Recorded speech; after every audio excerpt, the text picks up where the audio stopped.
Assalamualaikum warahmatullahi wabarakatuh. Salam sejahtera bagi kita semua. Pada kesempatan kali ini, saya akan menjelaskan ketentuan umum dan tata cara perpajakan atau KUP. Mudah-mudahan bisa menambah wawasan dan pengetahuan bagi siapapun yang mendengarkan video ini. Dasar KUP yang ingin saya jelaskan adalah Undang-Undang Nomor 16 Tahun 2000 tentang perubahan kedua atas Undang-Undang Nomor 6 Tahun 1983 tentang ketentuan umum dan tata cara perpajakan. Pasal 1 Nomor 16 Tahun 2000 ada beberapa terminologi yang harus kita pahami dan kita cermati, khususnya untuk memahami ketentuan umum perpajakan. Ada terminologi tentang wajib pajak atau WP, yaitu orang pribadi atau badan meliputi pembayar pajak, pemotong pajak, dan pemungut pajak yang mempunyai hak dan kewajiban perpajakan sesuai ketentuan perundang-undangan perpajakan. Selanjutnya ada terminologi badan, yaitu sekumpulan orang dan atau modal yang merupakan kesatuan, baik yang melakukan usaha maupun yang tidak melakukan usaha, yang meliputi perseroan terbatas, perseroan komanditer, perseroan lainnya, badan usaha milik negara atau daerah dengan nama dan bentuk apapun, firma, kongsi, koperasi, dana pensiun, persekutuan, perkumpulan, yayasan, organisasi massa, organisasi sosial politik, atau organisasi yang sejenisnya, lembaga, bentuk usaha tetap, dan bentuk badan lainnya.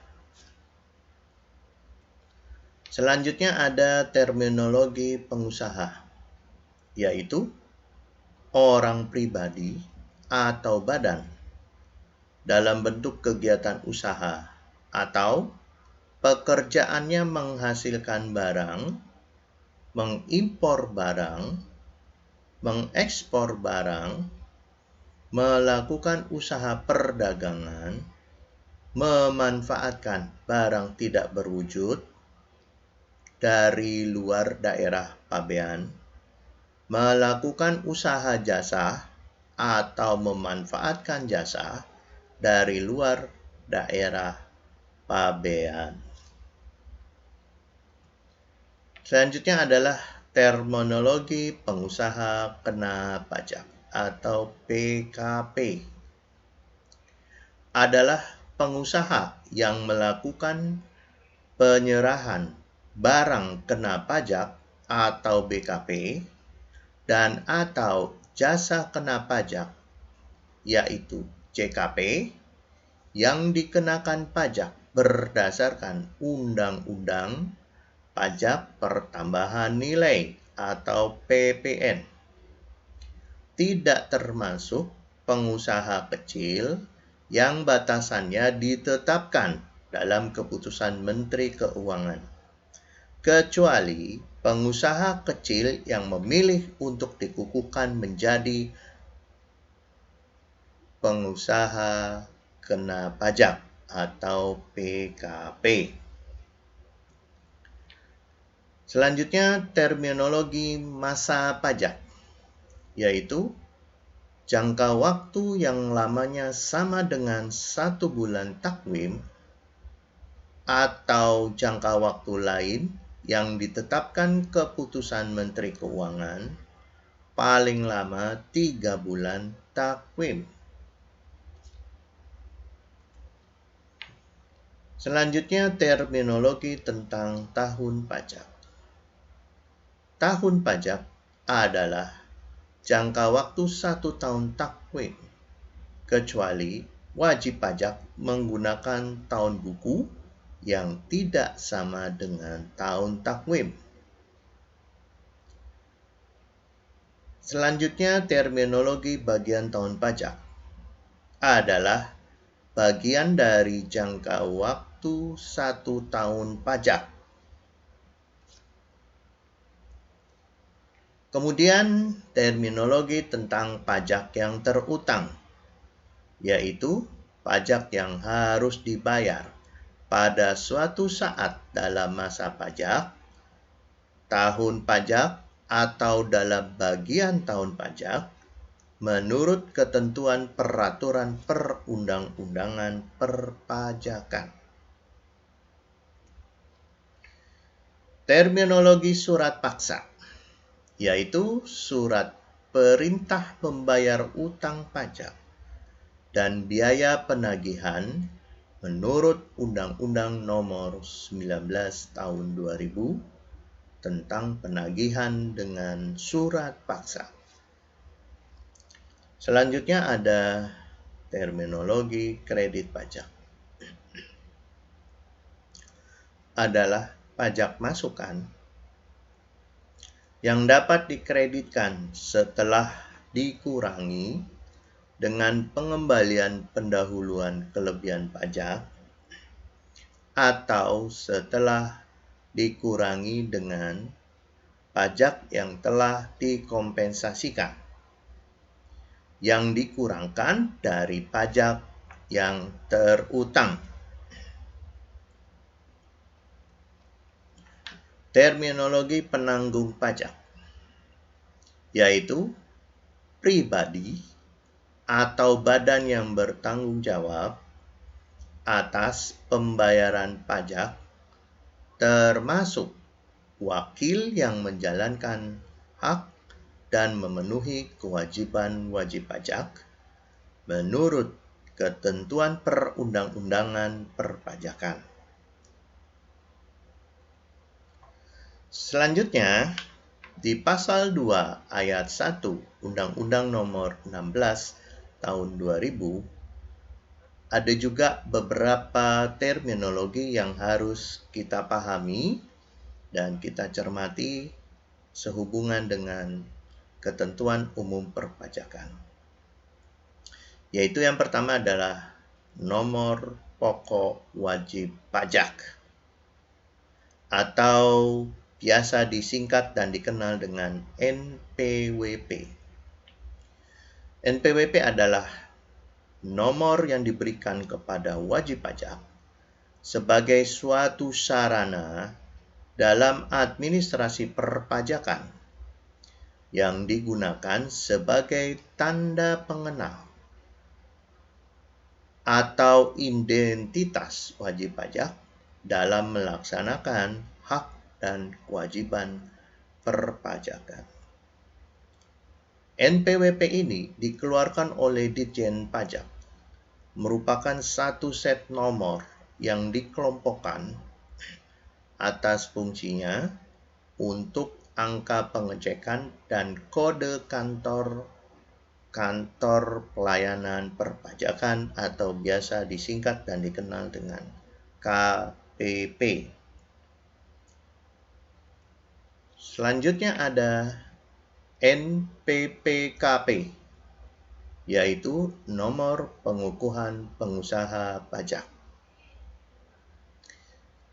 NPPKP adalah nomor yang diberikan kepada pengusaha yang memenuhi syarat sebagai pengusaha kena pajak.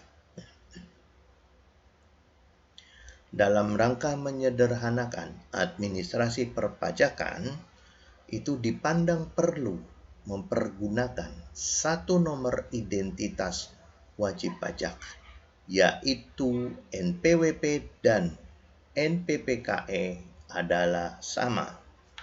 Dasarnya yaitu Surat Edaran Ditjen Pajak nomor 02/PC09/1998 tanggal 4 Mei 1998. Fungsi NPWP dipergunakan untuk mengetahui identitas wajib pajak yang sebenarnya, sehingga setiap wajib pajak hanya diberikan satu NPWP. Berikutnya sebagai sarana dalam administrasi perpajakan.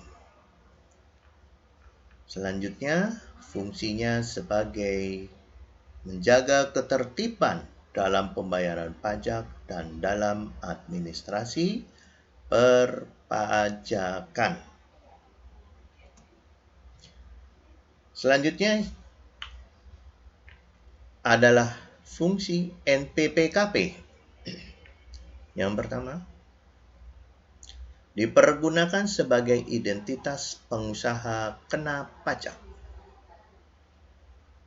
Yang kedua, berguna untuk administrasi pemenuhan kewajiban pajak, pertambahan nilai, dan pajak penjualan barang mewah, yang keduanya biasa dikenal dengan PPN dan PPNBM. Fungsi selanjutnya berguna untuk pengawasan administrasi perpajakan. Selanjutnya akan saya jelaskan tentang wajib daftar dan punya NPWP. Wajib pajak pribadi yang mempunyai penghasilan neto dalam satu takwim di atas penghasilan tidak kena pajak atau biasa dikenal dengan PTKP. Wajib daftar dan punya NPWP berikutnya adalah wanita kawin yang dikenakan pajak terpisah berdasarkan perjanjian pemisahan harta. Selanjutnya yaitu setiap badan usaha, termasuk badan usaha tetap yang menjadi subjek pajak. Selanjutnya yaitu wajib pajak pemotong atau pemungut pajak. Selanjutnya yang wajib daftar dan punya NPPKP. Yang pertama adalah pengusaha yang melakukan penyerahan barang kena pajak di atas 240 juta setahun atau melakukan penyerahan jasa kena pajak atau JKP di atas 120.000 setahun. Selanjutnya, pengusaha yang melakukan kegiatan importir barang kena pajak atau kita biasa sebut dengan importir. Selanjutnya adalah pengusaha yang melakukan kegiatan ekspor barang kena pajak atau kita sebut dengan eksportir. Selanjutnya yang wajib daftar dan punya NPPKP yaitu pedagang eceran besar, di mana pedagang ini mempunyai omset penjualan di atas 100 juta setahun. Apa sanksi jika wajib pajak tidak mempunyai NPWP atau NPPKP? Sanksinya adalah baik wajib pajak yang tidak mendaftar, menyalahgunakan atau menggunakan tanpa hak NPWP atau pengukuhan PKP yang dapat merugikan negara dipidana penjara selama-lamanya 6 tahun dan atau denda setinggi-tingginya 4 kali jumlah pajak yang tidak atau kurang bayar. Berikutnya adalah penghapusan NPWP. NPWP bisa dihapus dengan kondisi sebagai berikut. Yang pertama, wajib pajak pindah dari satu kantor pelayanan pajak ke kantor pelayanan pajak lainnya, atau dari satu KPP ke KPP lainnya. Berikutnya, wajib pajak meninggal dunia. Selanjutnya, warisan yang telah selesai dibagi, termasuk juga untuk badan PUT yang dibubarkan. Lalu, wajib pajak wanita kawin dan tidak bisa harta. Berikutnya, saya jelaskan tentang SPT atau surat pemberitahuan, yaitu surat yang oleh wajib pajak digunakan untuk melaporkan penghitungan dan atau pembayaran pajak, objek pajak dan atau bukan objek pajak, dan atau harta, dan kewajiban menurut ketentuan peraturan perundang-undangan perpajakan. Fungsinya apa SPT ini?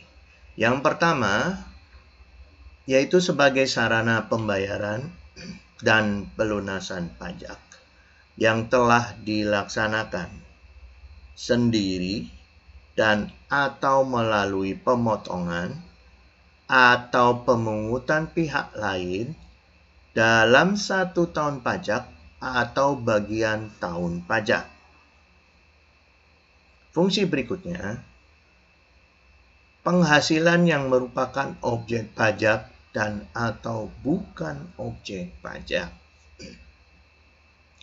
Fungsi selanjutnya adalah SPT sebagai sarana untuk mengetahui harta dan kewajiban. Fungsi lainnya sebagai sarana pembayaran dari pemotong atau pemungut tentang pemotongan atau pemungutan pajak orang pribadi atau badan lain dalam 1 masa pajak. Jenis-jenis SPT. SPT masa. Yang pertama, yaitu surat pemberitahuan untuk suatu masa pajak. Batas pelaporannya tanggal 20 bulan berikutnya. Selanjutnya ada SPT tahunan, yaitu surat pemberitahuan untuk suatu tahun pajak. Batas pelaporannya adalah tanggal 31 Maret tahun berikutnya. Selanjutnya, tentang penetapan dan ketetapan pajak. Ada beberapa terminologi yang harus kita pahami di sini. Yang pertama adalah SKPKB, yaitu Surat Ketetapan Pajak Kurang Bayar. Selanjutnya ada SKPKBT, yaitu Surat Ketetapan Pajak Kurang Bayar Tambahan. Selanjutnya ada SKPN, Surat Ketetapan Pajak Nihil.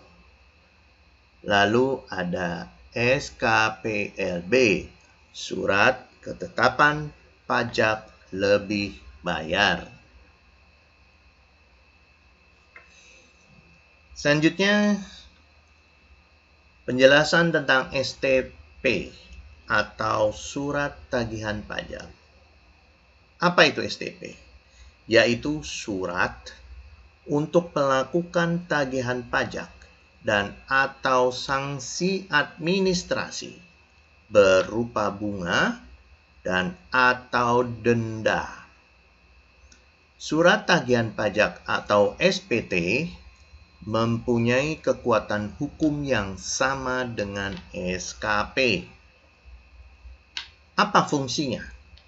Yang pertama, sebagai koreksi atas jumlah pajak terhutang dalam SPT wajib pajak. Lalu sebagai sarana mengenakan sanksi administrasi berupa denda dan atau bunga. Fungsi berikutnya sebagai alat untuk menagih pajak. Konsep berikutnya di dalam KUP adalah tentang penagihan pajak. Dasar untuk melakukan penagihan adalah SKPKB, SKPKBT, STP, dan SPPT. Penagihan pajak itu diawali dengan mengeluarkan surat teguran oleh Kantor Pelayanan Pajak setelah 7 hari sejak jatuh tempo pembayaran. Penagihan pajak itu daluarsa tindakan penagihan, yaitu melewati jangka waktu 10 tahun sejak saat terutang pajak atau berakhirnya masa pajak, bagian tahun pajak, atau tahun pajak. Ada juga di dalam KUP yaitu konsep tentang keberatan dan banding. Penjelasannya adalah sebagai berikut. Wajib pajak itu punya hak untuk menolak besarnya beban hutang pajak karena alasan teknis yang dapat dipertanggungjawabkan. Selanjutnya, wajib pajak itu harus mengajukan surat keberatan kepada Dirjen Pajak terhadap materi atau isi dari ketetapan tersebut, yaitu jumlah rugi, jumlah pajak, pemotongan, dan pemungutan pajak. Keberatan dan banding dasarnya adalah pasal 25 sampai 27 Undang-Undang Nomor 16 Tahun 2000. Dasar pengajuan keberatan dan banding yaitu SKP KB, SKP KBT, SKP LB, SKPM, dan pemotongan atau pemungutan oleh pihak ketiga berdasarkan Undang-Undang Perpajakan. Kewenangan keputusan banding di dalam KUP. Yang berwenang di dalam pengambilan keputusan atau pengajuan surat keberatan adalah Dirjen Pajak. Waktunya paling lambat 12 bulan memberi keputusan demi adanya kepastian hukum. Sebelum diputuskan, wajib pajak masih dapat mengajukan alasan tambahan. Isi keputusan keberatan adalah menerima seluruhnya, sebagian, menolak, atau menambah pajak terutang. Jika lewat 12 bulan tidak ada keputusan, maka permohonan dianggap dikabulkan. Selanjutnya, wajib pajak dapat mengajukan banding jika jawaban atas keberatan tidak memuaskan. Banding hanya ditujukan ke peradilan pajak berkedudukan di DKI Jakarta yang cakupan daerah hukumnya adalah seluruh wilayah Indonesia. Bentuk peradilan pajak yang dibentuk adalah BPSP, kepanjangan dari Badan Penyelesaian Sengketa Pajak. Tata cara banding. Wajib pajak dapat mengajukan banding ke pengadilan pajak atas keputusan keberatan yang diterimanya. Putusan Badan Peradilan Pajak bukan merupakan keputusan tata usaha negara. Permohonan diajukan tertulis dalam bahasa Indonesia dengan alasan jelas dalam waktu 3 bulan sejak diterimanya keputusan keberatan dan lampirkan kopi surat keputusan yang dimaksud.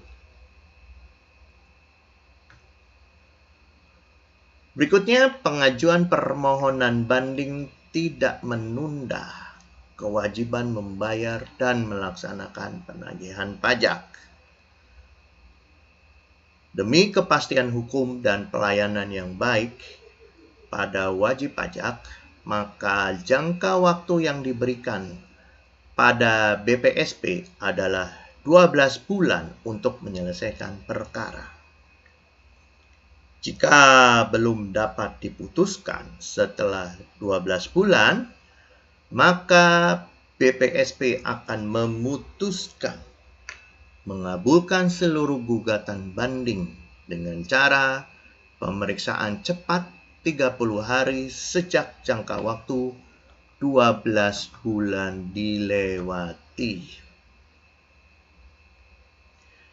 Demikian penjelasan saya tentang konsep dasar KUP yang lebih untuk dipahami oleh wajib pajak di dalam proses pengajuan pajak.